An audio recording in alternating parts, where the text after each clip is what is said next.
그러니까 이미 마약은 바로 우리 근처까지 온 것입니다. 저렇게 길거리에, 강남의 길거리에서 마약 음료 아주 이 시음 행사를 하고 있다니요. 참, 네.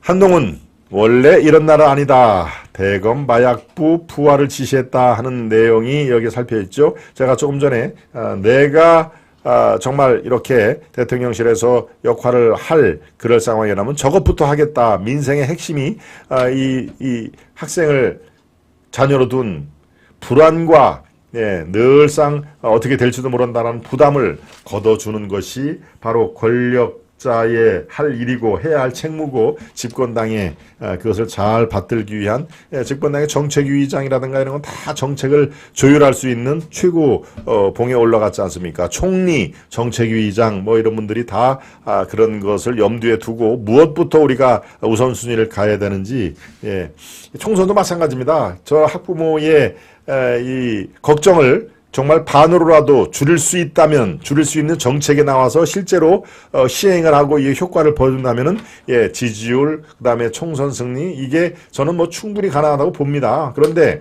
어떻게 해야 될 줄을 모르고 우선순위를 모르고 하면은 지지율이 올라가겠습니까? 총선이 승리가 되겠습니까? 그러니까 제가 안타까워서 제가 말씀을 드립니다.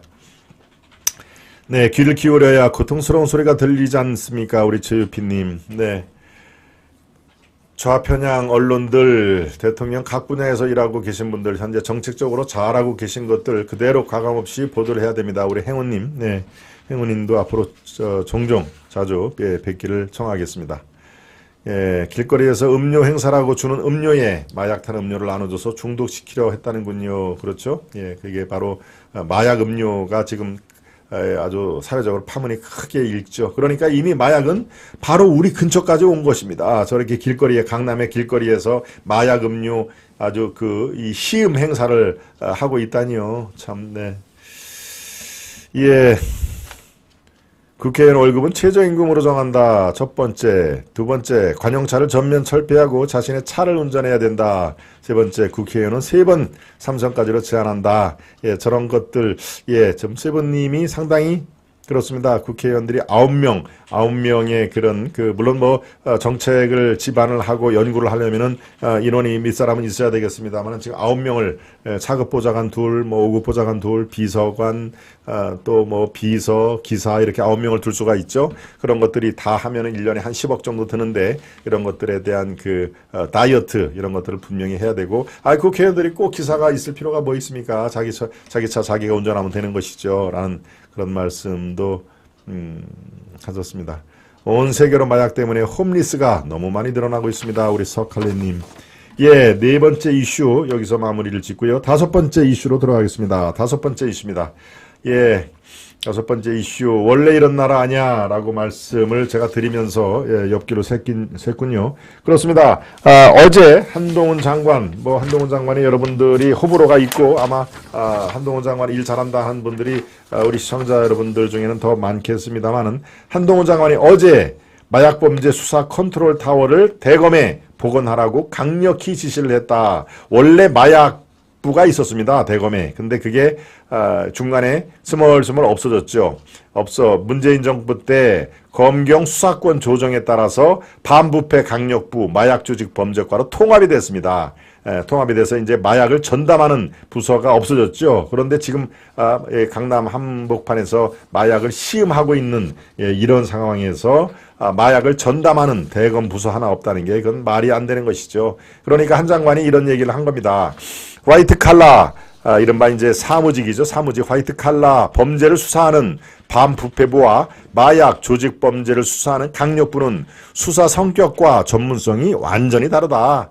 이것은 마치 국어와 수학을 선생님 한 분이 가르치는 것과 똑같다. 그리고 세계적으로 유례도 없다. 국어와 수학을 한 선생님이 가르칠 수가 있느냐? 국어 선생님은 국어 선생님, 수학 선생님은 수학 선생님, 전문 분야가 확연히 다른데, 그런데 이렇게 반부패, 마약과 조직범죄, 조폭들을 수사하는 그런 강력부가 한데 섞여 있으니 마약이 저렇게 아주 판을 치고 이 활보를 하고 있는 거 아니냐 하는 얘기입니다. 그래서 어제 마약범죄 수사 컨트롤 타워를 대검에 복원하라고 강력히 주문을 한 것이죠. 예. 서울 강남 학원가에서 발생한 마약 음료 사건, 제가 상세히 말씀드렸죠. 마약이 일상 속으로 침투하고 있다는 것을 보여주는 아주 극명한 사례이므로 전국적인 수사 역량을 가동할 필요가 있다. 예, 이렇게 해서 대검에 가칭 마약 강력부를 조속히 부활하라라고 어제 법무부 회의에서 이렇게 아주 강력한 메시지를 준 것이 지금 저는 뭐 적당한 시점에 적절한 시점에 아주 고강도의 주문을 한 것은 여러 가지 주의를 환기시키는 그런 상황에서는 아주 적절했다라고 좀 봅니다. 네. 그렇습니다. 그래서 제가 아까 마약 소탕 그리고 또 뭡니까? 네, 그 학폭, 이것을 뿌리 뽑을 수 있을 걸 정권의 명운을 들고 임기 마지막까지 이것을 실행을 하겠다라는 것을 대국민 선언을 하고 실제로 국민 선언만 하면 안 되죠. 그리고 뭡니까? 이것을 실행 방안으로 이렇게 하겠다. 그리고 액션 실행 방안 1단계로 바로 이것을 집행하겠다라고 이른바 대국민들에게 대한 강력한 선언을 하는 게 무엇보다 지금 필요하다라는 것을 말씀을 드립니다.